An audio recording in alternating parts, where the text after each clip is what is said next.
Hello and welcome to my channel. If you've never been here before, you should know that my name is Helen and I talk about all things journaling, art and creativity. Today's subject is quite a thorny one because I'm going to tell you how I used Chat GPT in order to create the ultimate analog self-care journal for 2025. Before we get started on that, let's get something obvious out of the way. I'm an analog girl. I had a VHS player well into the 2010s, way after everyone else had converted to DVD. It might have something to do with the fact that I've seen Terminator 1 and Terminator 2 and The Matrix, and the general undercurrent of all those movies is that technology is going to be a bad idea for us as a human race. But before the robots kill us, I think that they might be really helpful in lots of creative and wonderful ways. In particular, I find ChatGPT a really fantastic tool. Most recently, I used it to create the ultimate analog self-care journal. I have been on book deadline for the last few months, and when that happens, it means that my self-care regime goes out the window because I'm really busy writing murder mysteries, desperately trying to get the manuscript to my publisher, sitting at my desk in a terrible postural position and not really having any breaks.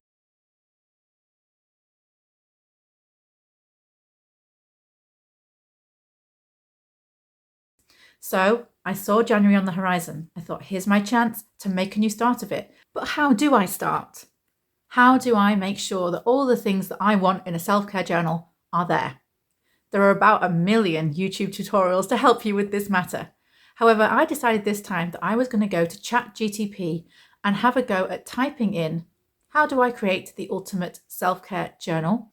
I decided to follow up with the words, can you provide me with an exhaustive list of activities for physical self-care, mental self-care, emotional self-care, and social self-care, because I want to have a more holistic approach to self-care in 2025 and perhaps not just focus on going on the odd walk or doing the odd piece of art, actually encompassing all the different areas that I might consider in a self-care regime. I thought it was a good idea to ask GTP these questions. I have copied and pasted all of that information into a document and arranged it into a more easily digestible format. If you'd like a copy of that document, simply write Self-Care 2025 in the comments below and I'll reply with a link that takes you to that document. In the meantime, let me take you step by step through how I use ChatGPT in order to create the ultimate analog self-care journal. I'm still laughing about the fact that I used the wrong initials when I started talking about ChatGPT in that introduction. Don't you just love being human? Anyway, I know I could have re-recorded that, but I just think it's fun to have a sense of humor about yourself. So here I am logging into ChatGPT, not to be confused with ChatGTP as I was calling it in the introduction. And I just typed in, how do I create the ultimate self-care journal? And it comes up with all of these ideas on how to do that. My camera was a little bit iffy about focusing on the results of that search, but as you can see, it even gives you layout ideas. I followed that up with, can you please give me an exhaustive list of physical activities that promote self-care? And it came up with a whole list of things. I repeated that for psychological self-care, emotional self-care, and social self-care. Social self-care is the most difficult one for me because I'm a raging introvert, even though you might not think it by the fact that I've got a YouTube channel. As I said in the intro, I will be more than happy to send you a document, or a link to a document, I should say, with everything that ChatGPT told me about creating a self-care journal, but I've put it into a slightly more easily digestible format. This is what the inside of my journal looks like.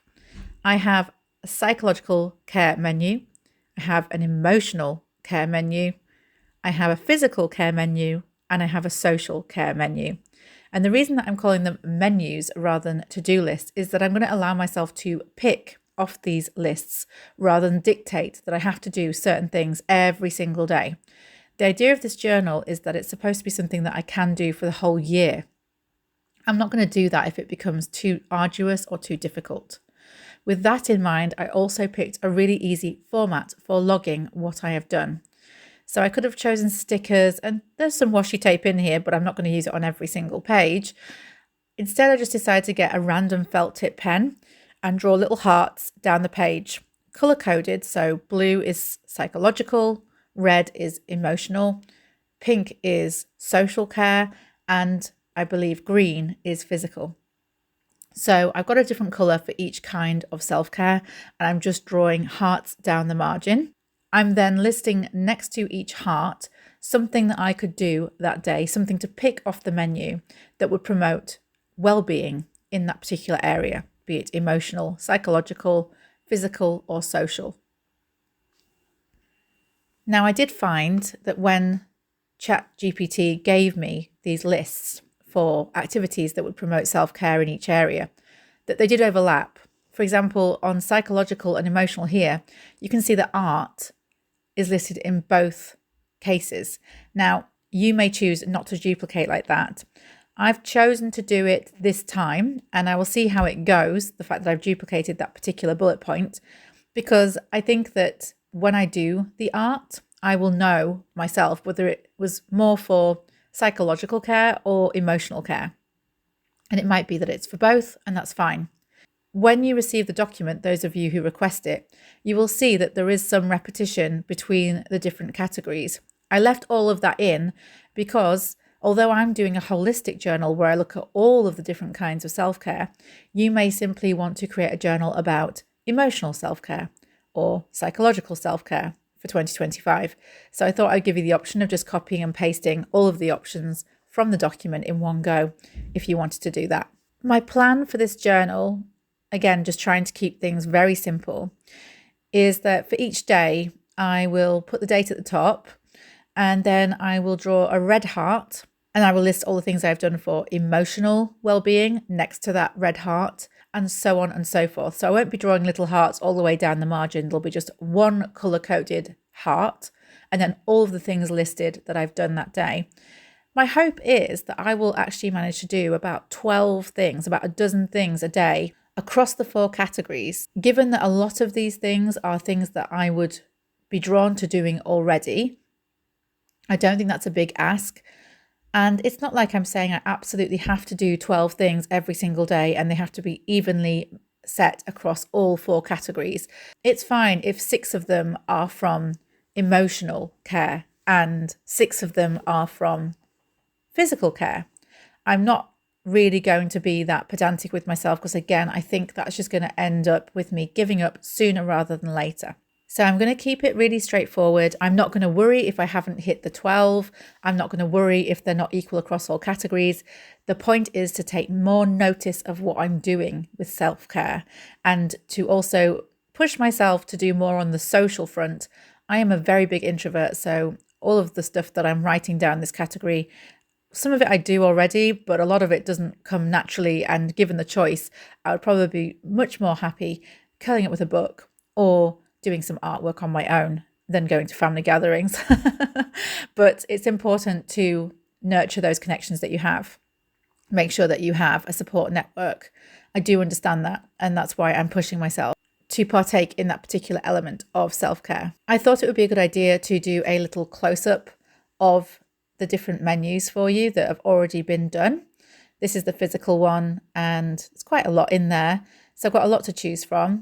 And this is the psychological one. As I say, you can get an exhaustive list in PDF format simply by typing self-care 2025 in the comments.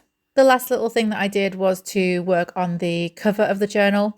This is just a notebook that I had sitting on the shelf, and it can be as simple as that. You don't have to go overboard and buy a new one. I certainly didn't. I encourage you to use what you have in your home to do this rather than spend more money, especially right after Christmas. I think that's one of the reasons that I used felt tip in the interior of the journal. I would never have to buy more stickers or washi. Finding a cheap felt tip pen is pretty easy. And I have a few already in my stash that I can use. And if I did run out, again, I can buy them very, very cheaply. They're not going to cost me much money. I can get the cheapest one at the discount store. I'm just adding a title to the front cover, and I'm doing this using some masking tape, which happens to be brown, but you could just use white.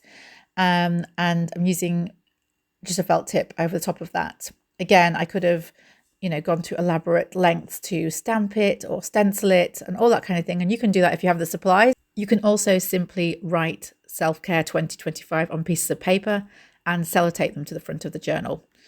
In both cases, it gives you an opportunity to mess up the lettering a couple of times and get it to your satisfaction without actually damaging the front of the journal by writing on it directly.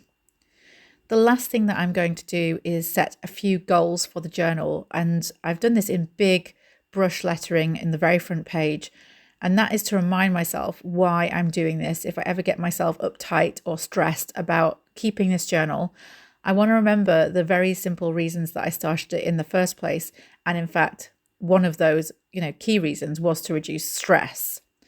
I'm trying to develop a holistic approach to self-care where I take care of each part of who I am every single day in some capacity, even if some of the categories are perhaps less maintained than others. It's fine to just be aware of where the gaps are in that, and next day try and do something in a category that didn't get as much love the day before. I'm also very big at the moment on setting and maintaining clear boundaries in my life, on saying no more, because it really has been a difficult part of my self-care to do that. I am a recovering people pleaser, and I have to remember that I am just one woman and cannot do everything. Live each and every day well is something that I feel is at the real heart of this journal. My husband died very young from cancer, and I really want to make the most of the time that I have left, honouring his memory and thus living my life to the best of my ability. I really hope that this has been a useful and informative video for you. Please let me know in the comments how you are going to approach your self-care journal and whether or not you're going to use any AI tools or Chat GPT in order to help you. There'll be another video soon. Until then, take care, and I'll see you next time.